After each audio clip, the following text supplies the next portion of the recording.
So this is a different type of video. I just really wanted to tell the story of Rosalina because I played Super Mario Galaxy over again and, just reading through her storybook, I thought it was pretty inspiring. Some voice acting from my fiance, so yeah, enjoy. Our story begins a very, very long time ago with a young girl. One day, this girl spotted a rusted spaceship holding a small star child. What's your name? Are you lost? I'm Luma, and I'm waiting for Mama. She's coming for me on a comet, said the star child, who had been waiting all day and night. Don't worry, I'll wait with you. At nightfall, the little girl borrowed her father's telescope and peered into the sky. She looked and looked, but saw nothing. Hours turned into days, and then years, but still the sky revealed nothing. Finally, the little girl sighed and said to Luma, If we stay here looking much longer, I'll be an old lady soon. and then she had an idea. Why don't we go out there and find your mother ourselves? The girl and Luma fixed up the rusty spaceship, and then the two set sail into the starry sky, and this is how the search for the celestial mother began. Days passed with no sight of the comet, or even a single planet. Instead, asteroids extended for as far as the eye could see. If I would have known it would take this long, I would have packed more jam. Before they left, she had packed all the essentials: telescope, butterfly net, stuffed bunny, bread, milk, jam, and apricot-flavored tea.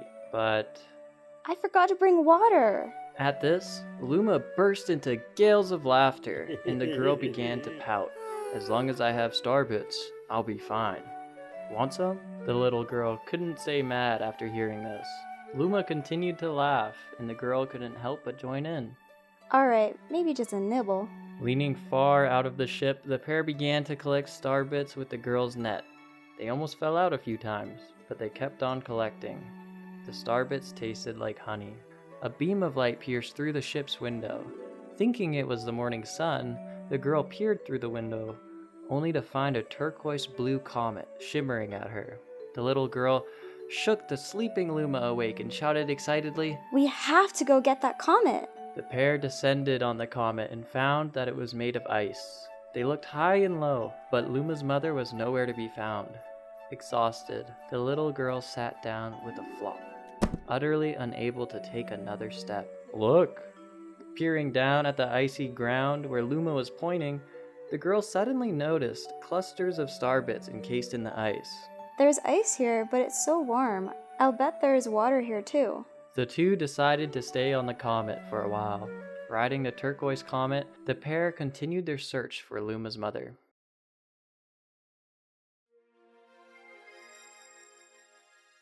One night, the girl dreamed about her own mother. Where are you going? She asked her mother's retreating back. Without turning, her mother replied, Don't fret, dearest. I'm not going anywhere. I'm always watching over you, like the sun in the day and the moon in the night. At this, a wave of sadness washed over the girl. What about when it rains and I can't see the sun or the moon? Her mother thought for a moment before responding. I will turn into a star in the clouds and wait for your tears to dry. And when she awoke, the girl's face was damp with tears, and Luma said, Ah, you have starbits in your eyes. These are tears, not starbits. I'm crying because I'll never see my mother ever again.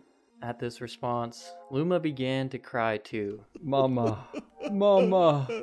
Ah! The pair traveled through the starry skies, and though they encountered many other comets, none of them held Luma's mother. Luma was despondent. Now, Luma. The rain clouds won't go away if you keep crying. The girl said while giving Luma a squeeze. I'll give you a present if you stop. The girl closed her eyes and said gently, I'll take care of you.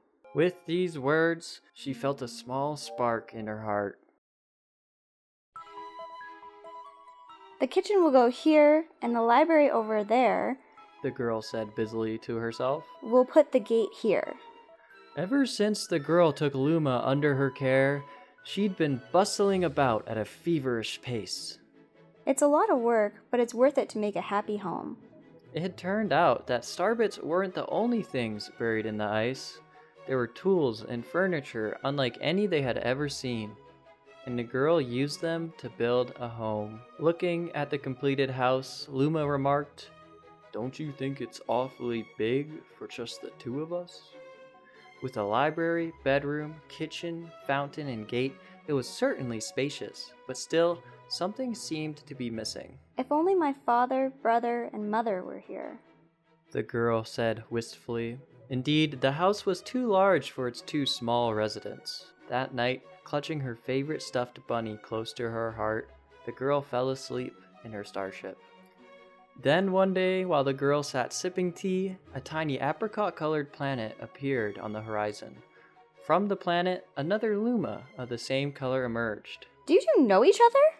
The girl asked the two Lumas gleefully. Despite the girl's excitement, they seemed uneasy. The two Lumas neither drew closer nor backed away from each other. Instead, they just stared. Then one Luma broke the silence. "My mama!" At once, the apricot Luma parroted back. "My mama! My mama! My mama! My mama!" The two Lumas began to dance around the girl frantically, and neither showed any signs of stopping. The girl was so charmed by this adorable scene that she couldn't help but laugh. And that's when something very strange happened. Suddenly, more Lumas began to pop out from the apricot planet. They were different colors, but they all shouted the same thing. "Mama! Mama! Mama!" The sight of all these shouting Lumas only made the girl laugh harder. What am I gonna do with all these children? The Lumas just stared blankly as she doubled over laughing. I guess we'll have to name each and every one of you. Tomorrow, once she had finished naming them all, she would begin moving all of the Lumas into the new house. After seeing their 100th comet, a sudden thought popped into the girl's head. I wonder if my home planet is still as blue as it was. And that's when she remembered her father's telescope. Peeking into the telescope, a tiny blue dot floated into sight. It was smaller than even a starbit. How strange. It's so far away, but it feels so close. She twisted the knob of the telescope and the blue dot grew until she could make out a grassy hill dotted with flowers. It seemed very familiar to her. Zooming even closer, a terrace on the hill came into view.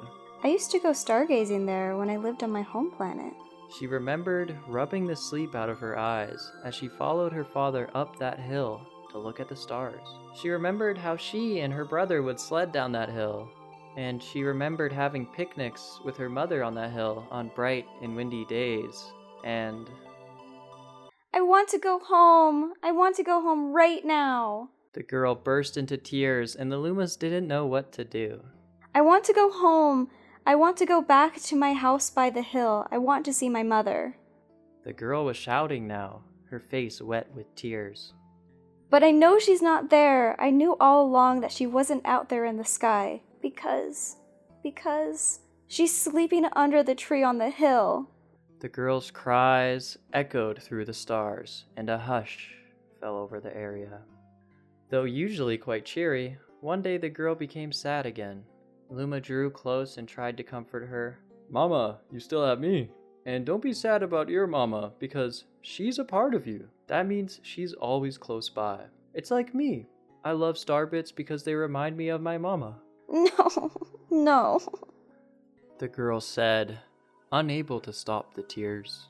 A lonely look flickered across Luma's face, but it was soon replaced by a wide grin. "I have an idea. I will transform into a comet. A soaring comet that can carry you all on this journey." And with that, Luma, trailing bands of white, soared high into the sky and just as quickly started to plummet back down. With a crash, boom, bam, the ground shook, and a bright light poured out of the crater that the Luma had created. The bands of light twisted together to form a comet tail, and then Luma emerged, reborn as a comet. The girl could scarcely believe her eyes. But how? She kept asking. "Our destiny as Lumas is to transform into different things," said a red Luma who had suddenly appeared. "Stars, comets, planets. We can become all of these things. When I grow up, I want to become a star that makes someone special smile, said a green Luma. A blue Luma chimed in. That Luma turned into a real cutie of a comet, didn't he?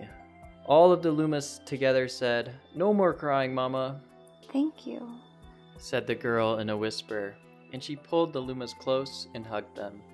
From that day on, starbits no longer fell from the girl's eyes. The comet set forth for the girl's home planet, its long tail blazing proudly behind it. With its many Lumas and telescopes, the comet was quite a sight to behold. The girl and the Lumas were proud to call it home. At a welcoming party for the new Luma, the girl gathered everyone in the kitchen and said in a louder voice than usual, All right, everyone, let's make a cake. A cake sprinkled with star bits.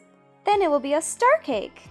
As she watched the Luma scurry about, the girl smiled and thought to herself, This is my family now, and I will stay with them until they're ready to leave the nest. And when they do leave, I'll see them off with a smile. Because that's what makes a mother happiest. That night, when the girl lay down to sleep, a soft light enveloped her and reminded her of the blue planet she once called home. But it would be nice to return home once every 100 years to nap in my favorite sleeping nook. The comet carrying the Lumas and the girl continues on its journey to this very day, with more family members in tow that can be counted. It's said that the comet visits the girl's home planet once every 100 years, its proud white tail glittering in the sky. The end.